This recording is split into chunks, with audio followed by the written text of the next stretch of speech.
fight fans, it's Michelle Joy Phelps, and I am joined now with the one and only David Haye, the Haymaker himself. How are you? I'm not bad. I'm excited. I'm fired up. You know, only five more days to go until Derek Chisora steps through those ropes at Wembley Arena, looking to do the impossible, looking to dethrone one of the pound-for-pound top 5 in the world, undisputed cruiserweight champion, Olympic amateur champion, world amateur champion, WSB champion. He's looking to do something that he's never done before, and every single person who knows something about boxing thinks he's got no shot, and that's a good place to be, because when he beats him, what are they going to say then? They need to recognize what Derek Chisora is going to do, and they need to. If you're going to say it's an easy fight for Usyk, say it publicly, put it out there. So when Derek beats him, then you got to tell me what you now think about Derek Chisora. Well, that's what I wanted to ask you, because, you know, Usyk hasn't been tested at heavyweight yet. I mean, we've seen him fight Chaz Witherspoon, who is a 4-day replacement for Tyrone Sprong. There's not much to sort of base his performance off of, but nonetheless, it seems like a lot of people are labeling Usyk a dangerous heavyweight, but we don't have much to base that off of yet. Does that surprise you at all that they can say that without him having a true test yet? He's had some heavyweight tests as an amateur or sort of slash amateur. This WSB or WS, there's like a semi-professional thing that they do. And he fought big guys like Joe Joyce. Joe Joyce is a real size heavyweight. And he was able to, sorry, but I had a phone call come from the other side and it cut it out. I had to press decline, then they probably think I'm being ignorant, but they're going to keep calling back. I know, I can feel it. But anyway, no, he's fought big guys like Joe Joyce in the sort of amateur slash pros and conducted himself well. He was able to deal with the pressure of a natural big man. So although he hasn't, as a professional boxer, fought anyone over 90 kilograms, in the amateur ranks, he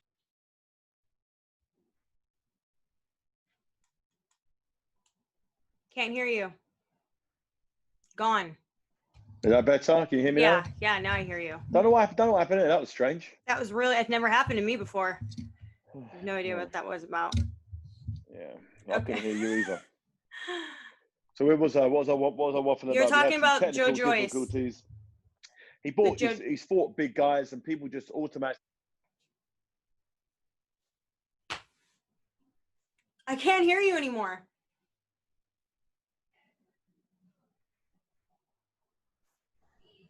I put my earphone in. Okay, I bet that's better now, right? Yeah. Okay, so I don't know what's going on there. Anyway, where was we once again? Hey, you got to edit this down. Seriously, leave it raw like this, so people know exactly like what really goes on. Yeah. But yeah, I mean, nothing. I don't even remember what the question was now. I remember it's talking about Joe Joyce, so I don't know what context or. I was asking you about, you know, people just assume his credentials is going to be great at heavyweight. Yeah, people just sort of, assuming, really, because there's not much to base it off of with Chaz Witherspoon. We do know that he was an exception. I mean, look what he did at cruiserweight, but the heavyweight game, for him to be called such a dangerous fighter in the heavyweight scene, but not having actually been tested, you know, what's your thoughts on that? Yeah, I understand why people give him such high praise, even before he's actually had any body of work in the heavyweight division, because his amateur credentials as a 90-kilo fighter and a professional, solid, undefeated, undisputed champion, Ring Magazine lineal champion, ticking all the boxes, fantastic, pound for pound, top 5, great, you the man. People just look at that and just think, okay, he's only got to go up to heavyweight. You know, David Haye did it, Evander Holyfield did it. You know, he seems just as, he's actually more technically accomplished. He's won more titles against champions at that weight than they did. So I get why people just automatically assume it's easy to go up in weight, but it's not. And, You know, my first, fight at heavyweight was against Monty Barrett, who was ranked number 10 in the world, I think, by the WBC at the time. He was a live opponent coming off a big victory over Ty Fields right before my fight. And that was my first sort of that was my first heavyweight fight after relinquishing all my cruiserweight belts. I got knocked down in that fight, but I knocked him spark out. I knocked him down like 4 or 5 times. Really exciting fight. O2 Arena, packed out, set the world alight. And my next fight was for the heavyweight title. That's how I did it. His first fight was against Chaz Witherspoon. 7-round fight, not that entertaining, no knockdowns, no real drama. One guy coming in with, less than a week's notice, coming straight off a car forecourt. He's a car salesman by trade, not in the gym, clearly looking out of shape, undermotivated. And he couldn't put him away, couldn't knock him out. So I'm like, okay, maybe it was just, you got the weight wrong. Maybe he ate too much food. Maybe just, or maybe Chaz Witherspoon was more awkward than he looked. Anything can happen. But let's see how he deals with Chisora. Though Chisora has lost 9 fights. Chisora is someone, if he is as good as everybody believes he is, he should destroy Chisora pretty comfortably. But the Chisora that's turning up, unfortunately for him, is a Chisora that no one's ever seen before. It's a Chisora, he might look the same, but in terms of intensity, in terms of punch output, in terms of motivation, this is a different type of Derek Chisora. This is, this is the real war. We've seen Derek Chisora in many wars over the many battles. He's been up and down. He's been knocked down. He's been knocked out. He's been there. One thing you can guarantee is pure drama, pure excitement, pure adrenaline. And Derek Chisora, for the first time in his whole career, is 12-round fit. And that means for 12 rounds, he can punch non-stop, come at you non-stop, and be able to absorb an obscene amount of punishment. He's fitter than he's ever been before. So if you think Derek Chisora had a decent chin taking these punches from Carlos Takam, he's got way more in the tank now. He can just keep marching forward. So you're going to guarantee yourselves an absolute cracking fight live on Sky Box Office. Halloween, you can't do anything else. It's illegal to go to a bar, to go to a restaurant, to go to the cinema. You're not allowed to even go to your friend's house. You have to stay at home and watch this pay-per-view. The government should do some type of initiative to force everybody to watch this fight, because it will be the best Halloween anyone's ever had. Forget watching horror movies. This is going to be a horror movie. The way Oleksandr Usyk is going to get battered on Saturday night, it will be like watching a horror movie.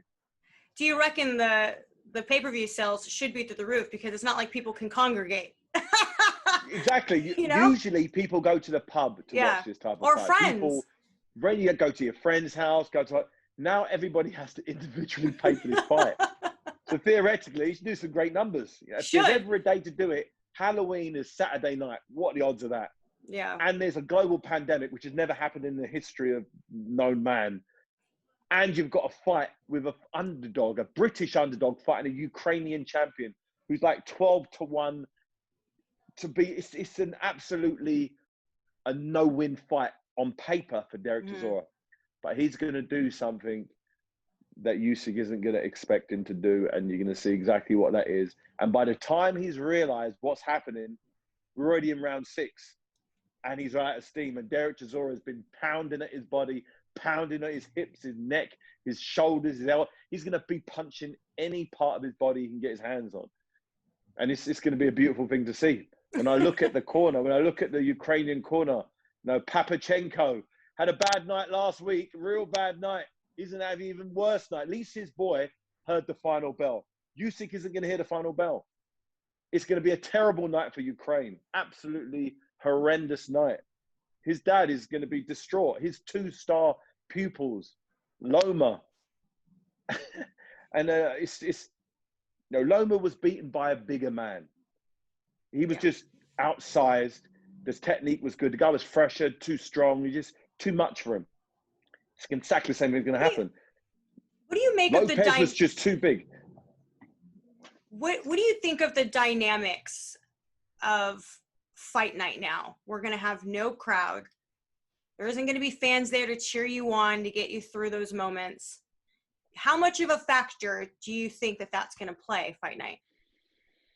I don't think it's going to make that much difference. The reason why I believe Derek Chisora has preferred the crowd in the past is because he hasn't been in shape. He's been out of energy. The tank is empty, and he just gets wheeled on by the crowd. That's what's happening. So he's needed the crowd because he hasn't had the engine to keep going. So he's used the energy from all of those 20,000 people at the O2 Arena, willing him to keep punching. He just keeps going. He won't need it this time because he's got a full tank of gas and he's ready to go.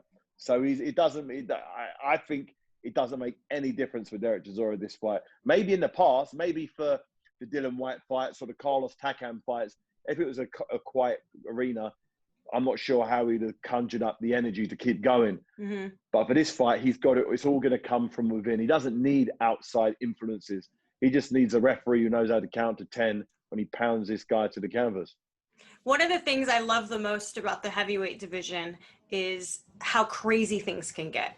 I mean, you got everything from throwing tables to having gates between y'all to chatting shit. I mean, it's the most exciting division. That's all of Derek's fights you just mentioned. Derek for the table. Me and Derek had the cage, and both me and Derek chat a load of shit. So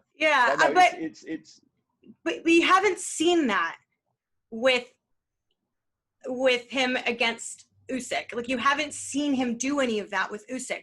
Why is that? He doesn't need to. He does. The fight sells itself. You know, in the past, he needed to hype the fight up. The hype's already there. People are so excited for this fight. People who are not even boxing fans have heard of the legend of Usyk, how great he is, pound for pound. They get to see this guy live. You know, I'm like, okay, the guy's good, but is he going to get beat up by Derek Chisora? They're like, what, you're the same Derek Chisora? Yes, he's still going. He's 36 years old now. You know, he's 31 and 9 or something. On paper, he's got no business even being in the ring. Think about it. But in reality, he's going to charge him down and force Usyk to do something he's never had to do before, and that's fight for every second of the round. Normally he comes out and has a look for a first 4 rounds, gets a little measuring tape out and sort of figures out where the guy is. He doesn't need a measuring tape for this fight because he's going to have Derek Chisora on his chest from the first bell, whacking away at him, really forcing the pace. And Usyk's going to be carrying maybe 20 pounds of additional weight that he's not used to carrying. What happens when it gets into round 8 and 9 in a tough fight, carrying those additional pounds? You know, I don't know. Do you think that Usyk, in order to sort of solidify himself in the heavyweight division, he would have to either knock down Derek or stop him at some point? Yeah, for sure. His mission, his first heavyweight outing against Chad Witherspoon was supposed to be his coming out party. This was supposed to be the undisputed cruiserweight champion who's going to go on and do what only 2 people have done in the history of boxing, be the cruiserweight champion, moved up to be the heavyweight champion, myself and Vander, the real deal Holyfield. He was going to be the third man to do what we've done. He sat out there, all eyes were on him, and you won, but okay, maybe next time, maybe because Chaz was just there to survive, maybe. Now's his opportunity. Now he's going to try and show everybody. He picked Derek Chisora. He could have picked anybody. He chose to fight Derek. He saw Derek fight Saint Nagashi against the Southpaw when he wasn't prepared to fight a Southpaw. He didn't know the rules of fighting a Southpaw. And he just couldn't quite get to grips with it and went 10 rounds. Didn't look good, looked awkward, didn't quite get his footwork right, missing loads of shots, didn't really get a foothold in that fight. They watched that fight and thought, Derek can't fight Southpaws. Let's get Derek. We can look good against Derek. Then look, fight before that, he got knocked out by Dillian Whyte. Okay, that's definitely our guy. But since then, you know, since his fight against David Price, a big man, 6'9", a guy who up close and personal, when it got inside and rough, that's when Derek did the damage inside. He wasn't landing anything at long range. Only when he got inside did he really start letting the bums fly inside. And he got David Price out of there. So in my mind, when he gets close to Usyk and forces Usyk to fight. Usyk isn't going to be expecting Derek to get as close as he's going to get, cutting off the ring, forcing Usyk to go toe-to-toe, to exchange. Because when he does, it's going to be very, very explosive. Usyk can punch. Now, Usyk is a respected puncher. I don't believe he's the biggest puncher in the world. He's got a respected knockout ratio at cruiserweight. But against the world champions, he didn't really knock him out. He won on points. So I'm like, okay, at what level are you a puncher? Are you a puncher at the top level as a cruiserweight? Not really. How about in the heavyweight division? We'll find out now. He didn't look like a puncher against Chad Witherspoon. Didn't knock him out that easily. He stopped him. He kind of retired on the stool. He should have been getting guys like that out of there. How long would Chad Witherspoon last with Derek Chisora? Wouldn't have lasted 7 rounds. I can tell you that. It lasted 2, maximum 3 rounds. Obviously, styles make fights, but I'm just really excited that Derek Chisora is finally in the shape that I've always wanted him to be in. He's finally just allowed the training team and training staff to just put down an intensive training schedule like no one else would have to be able to put themselves through. And he's done it. He's ticked all the boxes. He's sparred every round we've asked. He's done every round of circuit. All of these horrible sessions that just fill your body with lactic acid, push your lungs to the absolute max, like to the point you're going to puke. Pushed him, and he got it done. Saturday was the last hard session he did, 12 rounds, emptying the tank, and it's just been recovery ever since then. He did a little warm-up session today, a little power, explosive stuff, not touching any of his energy systems.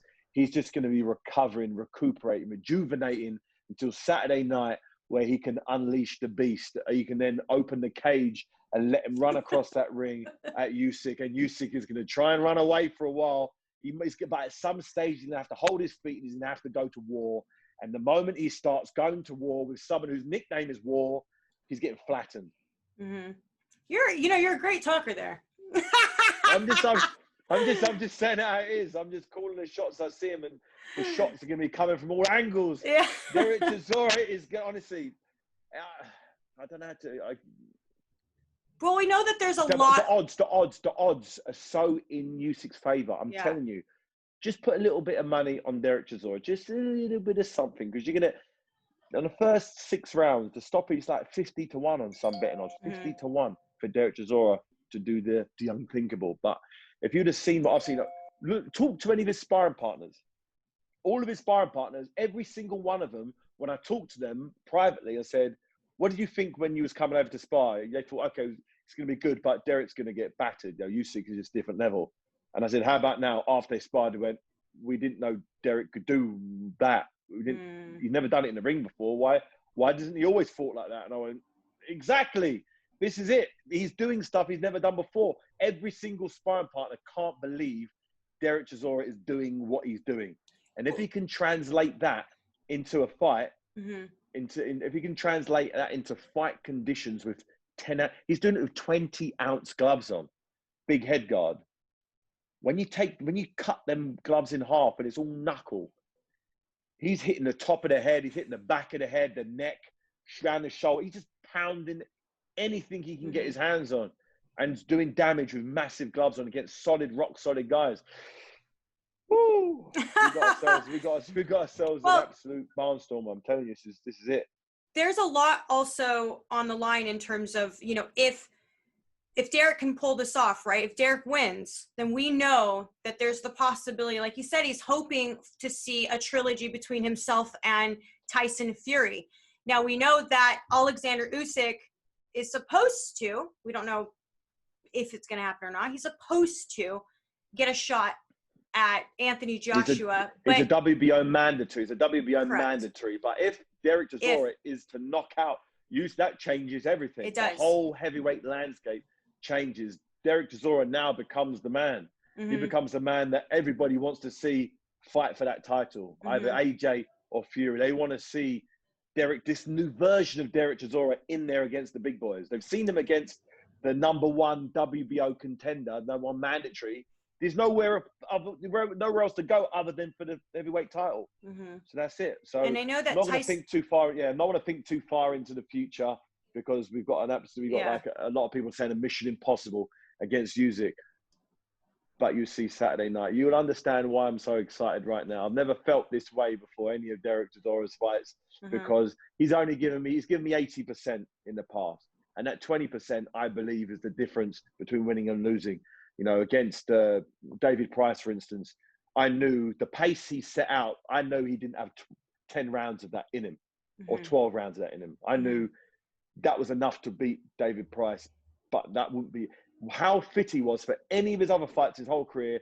Wouldn't be good enough to get to hear the final bell against this Usyk. But we don't have the old Del boy. We got War this time around. All right. Well, thank you for your time, David. Sorry, I don't know what's been going on with all of these technical. That was a long 15 minutes. I was told it was a 15-minute. It was supposed to be 15 minutes. Yeah, genuinely. We know how you love to talk. We know how you love to stand around here. Oh, blame me, yeah? Okay. Yeah, it's all you. Well, thank you so much. I appreciate it as always, and I wish you and the team the best this weekend, October the 31st, live on Sky Sports Box Office and DAZN here in the United States. So may the best man win. May the best man win. But that's going to be Derek Chisora. Remember I said it. Put that money on Chisora. He's going to do it. He's going to cause the upset. All right. All right. Thank you so much, David. Have a great evening. Okay. Bye. Hey, Fight fans. It's Michelle Joy Phelps. If you haven't already subscribed to our YouTube channel, make sure you do so by clicking this icon right here, or else